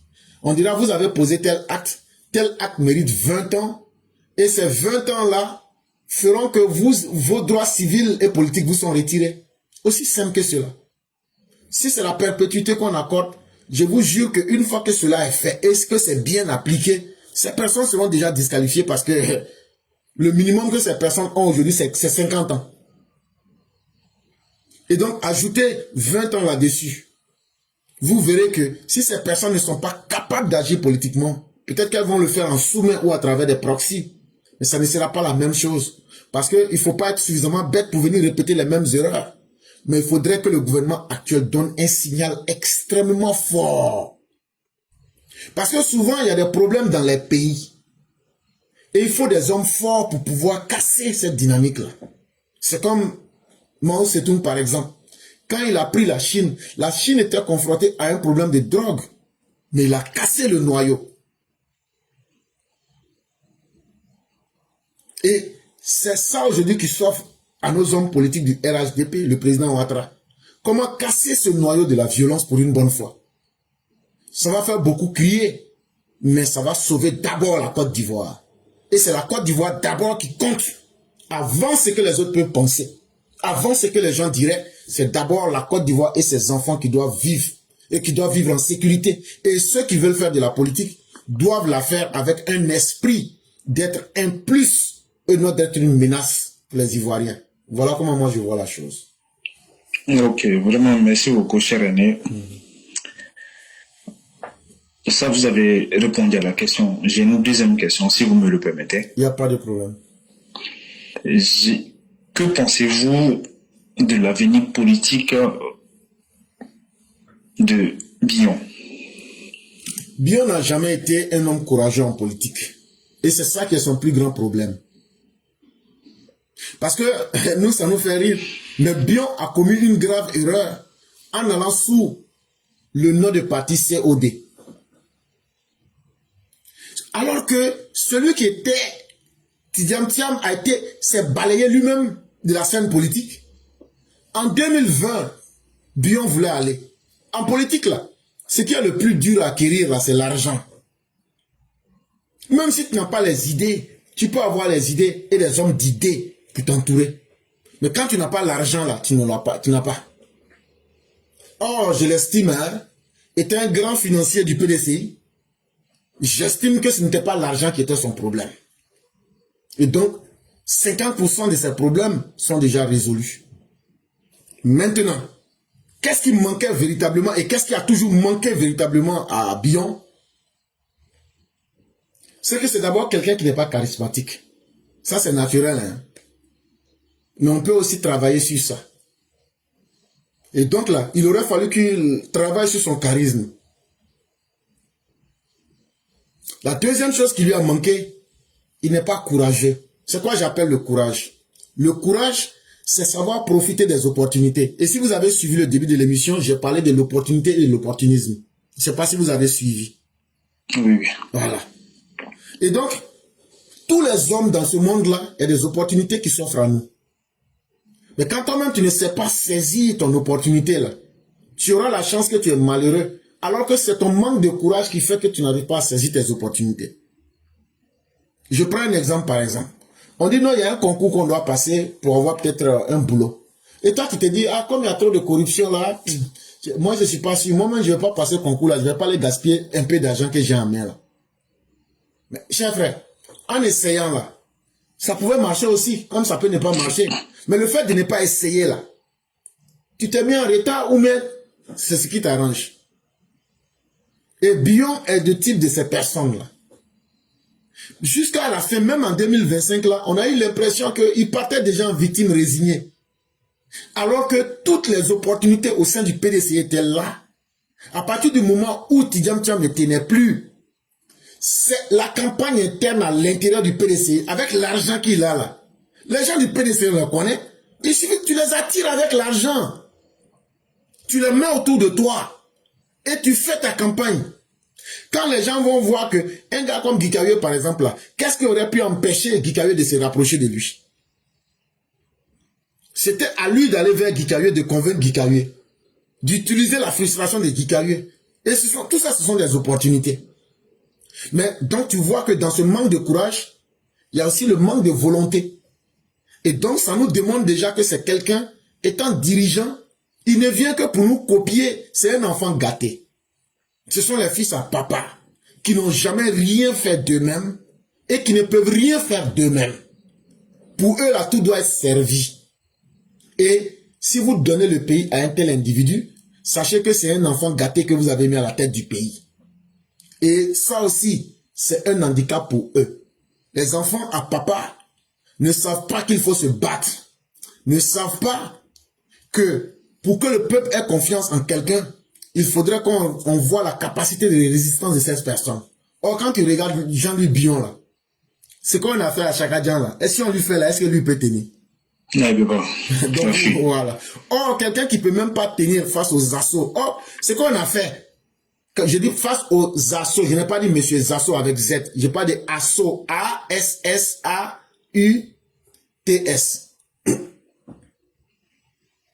Quelqu'un qui ne peut même pas tenir face au coup politique, pour être plus précis dans mes mots. Est-ce que c'est celui-là qui peut tenir face au coup politique et de la réalité politique? Est-ce que c'est celui-là qui peut tenir tête face aux investisseurs, ou bien aux bailleurs de fonds, ou bien à ceux qui donnent des prêts à la Côte d'Ivoire?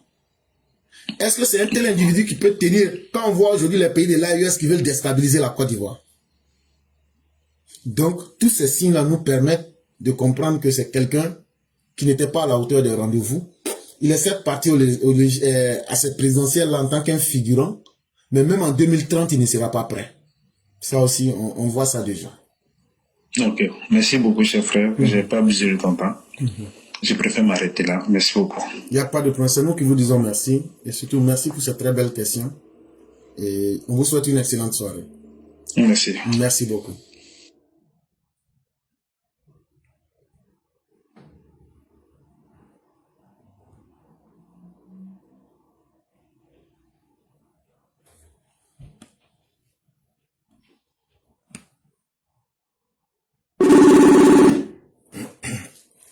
Allô? Oui, bonjour Chama, comment allez-vous? Bonjour mon professeur 5 étoiles, je vais très bien. Et vous? Dieu merci, tout va très bien. Et la famille? Alhamdulillah, et votre côté? Dieu merci, ça va. Ah, Dieu merci. Ok, donc on vous laisse la parole. Ok, d'abord je m'excuse pour le retard de mon message, j'étais un peu sous la douche. Il n'y a c'était pas ça. de problème, cher maire. Il n'y a pas de problème. Ok, merci beaucoup. Bonjour à tous les EPV, bonjour à tous ceux qui nous suivent, bonjour à tous ceux qui sont là avec nous. On va dire encore merci à Dieu pour la journée d'aujourd'hui, qu'il nous fasse miséricorde. Professeur Éclair, quand j'ai vu cette maman qui n'a pas été à l'école, me demander que, Tali, donc les politiciens, Andoula, quand même, il parlait Andoula, les politiciens qui sont toujours là, qui font toujours les gens meurent là. Donc ceux encore vont rester dans la politique jusqu'à encore, nos petits-enfants, nos arrière-enfants. Donc vous voyez déjà, professeur éclaireur. Vous voyez déjà ce que ça veut dire. Donc il faut que ces politiciens-là disparaissent de la politique ivoirienne et de la bonne des manières. Maintenant, vous, Ivoiriens, peuple ivoirien, je vais vous parler. C'est à vous aussi de les désavouer dans les urnes. C'est vous-même, vous avez votre tâche à jouer. Votre tâche à jouer est la tâche la plus grande. Parce que même si le gouvernement a envie de faire son travail, et que vous partez les voter là, ça veut dire que vous-même, vous êtes en contradiction avec ce que vous-même vous demandez au gouvernement de faire. C'est à vous de les désavouer. Ces politiciens terror là, c'est vous seulement qui pouvez les désavouer dans les urnes. Ne les votez pas. Même si c'est un RHDP que vous n'aimez pas qui est au milieu de là, allez-y voter RHDP. C'est vous là qui allez assainir la politique. C'est vous là qui allez donner le courage au gouvernement de bien faire son travail. Mais si vous les laissez, vous les votiez, et puis ils viennent encore sur la scène politique, ça veut dire que vous-même là, vous êtes en accord avec ce qu'ils font. Cette maman qui n'a pas été à l'école, qui me pose cette question, ça veut déjà dire qu'elle est en train de penser à l'avenir de sa génération qui va suivre. Et nous tous là, ça sent, on est en train de penser aussi. Est-ce qu'on veut que nos enfants n'ont pas, nos arrière-enfants n'ont pas venir vivre ce que nous on a vécu en politique en Côte d'Ivoire? Non! Donc c'est à vous la population de les désavouer. Même si vous n'aimez pas le RHDP choisi là, allez-y le voter. Tant que c'est en face de ces politiciens terror là, allez-y voter RHDP. C'est vous qui allez aider le gouvernement à, comme je le redis, je me répète, à assainir la politique ivoirienne. Et c'est de ça qu'il s'agit. Professeur éclaireur, vraiment quand cette maman m'a posé la question hier, ça m'a fait mal au cœur. J'ai dit voilà de quoi on parle. Et vraiment professeur qui vient de parler de ça aujourd'hui. Merci professeur, je vais m'arrêter là pour ne pas empiéter sur ton temps. Nous tous on connaît le temps ici. Merci beaucoup. Que Dieu protège papa de tous ceux qui l'entourent ainsi que tous nos vaillants soldats qui sont à la frontière en train de vraiment batailler. La population, allons nous venir là. Allez, ça va aller quand soldat sous le tenez. Allons toyer à baraquer. Allez, ça va aller quand soldat sous toyer à baraquer. Aye gwani to gouvernement boro. Aye réfugié malien nous to gouvernement boro. Aye sabali. Ambe mo okere yo, ambe ta misika. Hey! Ala yereke. Nala yere bana mo la ni le kuki ba attaquer, il ne fera pas cette mo li. Donc aye to gouvernement boro. O ka lo be no jere nyama. Aye sabali ka au comprend les réfugiés comme na. Nous na depuis la table non. Aye djija. L'éclairage, je m'arrête là. Merci professeur. Merci beaucoup, cher maire. Merci encore pour ces conseils.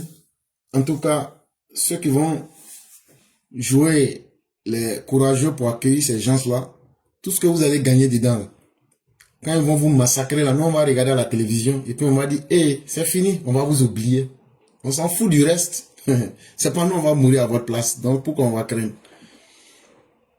Mais surtout ce que vous avez dit, il y a déjà une prise de conscience au sein même d'une partie ou même des populations. Le fait que les gens aujourd'hui se demandent quel sera l'avenir de nos enfants et l'avenir de nos arrière-petits-enfants, c'est déjà une prise de conscience des populations qui veulent quitter dans un ancien registre politique pour avoir confiance en l'avenir. Et cette question est liée même à la justice. Et c'est le gouvernant, la balle est aujourd'hui dans le camp du gouvernant, d'appliquer fortement la justice. Mais pour que le gouvernement ait toute sa force, comme vous avez dit, cher maire, j'entends beaucoup de RHDP dire, non, nous là, si on n'aime pas un candidat, on va pas le voter, c'est comme ci, c'est comme ça. Oui, c'est votre droit, vous pouvez le faire. Parce que même si on vous dit de ne pas le faire, on n'est pas là pour vous empêcher. Mais n'oubliez pas une chose, si toi-même ta chance là, l'opportunité que tu as, la chance que tu as là, tu donnes ça à ton ennemi là, le malheur de ton ennemi, c'est ce que toi tu vas prendre. Si tu donnes Voilà ta ça. chance, si tu donnes ta chance à quelqu'un, c'est le malheur de cette personne-là que tu vas prendre pour remplacer ton propre bonheur. Être capable d'aller voter là.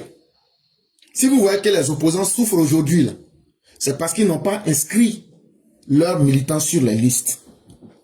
C'est ce qui fait qu'aujourd'hui là, vous avez pu voter Alassane Ouattara. Voilà. Et aujourd'hui là, si c'est avec Alassane Ouattara, vous avez votre bonheur. Pour que Alassane Ouattara puisse travailler facilement, pour que tout ce qu'on décide puisse être fait là, vous devrez d'abord voter ceux qui sont RHDP. Maintenant là, quand il s'agit de critiquer, venez ici, on va faire 5 ans en train de les critiquer dur. C'est clair. Venez être comme les EPV. On va critiquer.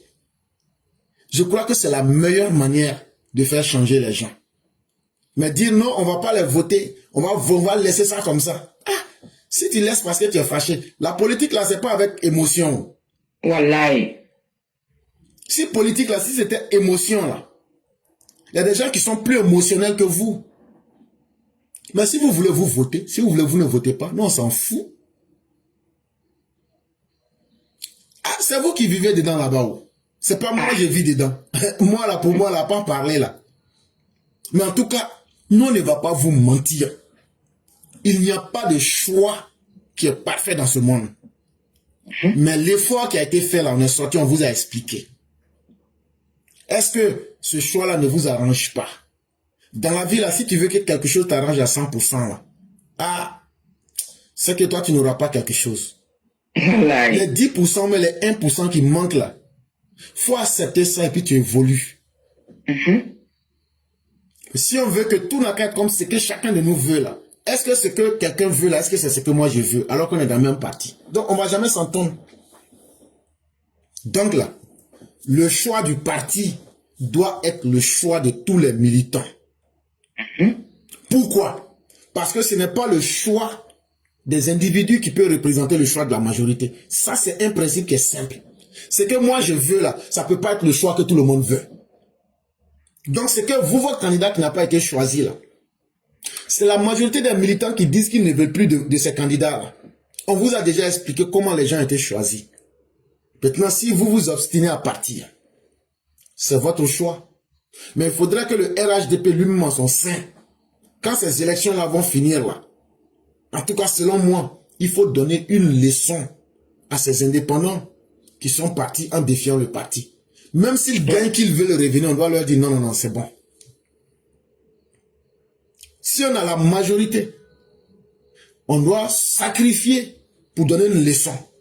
Pour qu'à l'avenir là, les gens ne puissent pas contester n'importe comment. Si en 2021, le président a pu leur pardonner, ou même le parti a pu les pardonner, si on continue avec ces modèles-là, un jour, ça va leur donner confiance, et petit à petit, les indépendants vont avoir des idées derrière la tête. Et les jours qui seront suffisamment nombreux là, ils vont s'imposer comme une force. Donc, ne creusons pas notre tombe dès le départ. À un moment, il faut être capable de dire ça ne va plus marcher. Il faut pouvoir mettre fin à cela. Vraiment, merci beaucoup, chère mère. Merci encore pour tous les efforts. Aujourd'hui, c'était le 18 novembre 2025. Il est 10 h à New York. On va vous permettre de nous faire la conclusion. Et on va dire merci à tous ceux qui nous ont suivis. Merci infiniment, professeur, pour cette belle illustration que tu viens de faire tout à l'heure. Vraiment, merci beaucoup. Merci à tous ceux qui nous ont suivis. Merci à tous ceux qui ont été là aujourd'hui. Vraiment, que Dieu nous protège, que Dieu soit toujours au contrôle de notre vie. Et vraiment, que Dieu protège Papa de tous ceux qui l'entourent. Et que Dieu protège la Côte d'Ivoire, nos forces de l'ordre qui sont au moulin pour nos parents, pour la survie de nos parents. Vraiment que Dieu continue de les bénir et de les protéger avec tous ses anges et de leur permettre aussi d'être toujours vainqueurs dans tous les combats qu'ils feront face. Merci professeur éclaireur, que Dieu te bénisse et vraiment que Dieu prenne soin de toi partout où tu rentres, à gauche, à droite, en haut, en bas, derrière, devant. Que Dieu te protège, professeur. Merci infiniment et excellente journée à tous. Merci beaucoup, chère mère, et qu'il en soit ainsi pour chacun d'entre nous et que Dieu nous accorde ses grâces. Amen, amen. Merci beaucoup. Merci.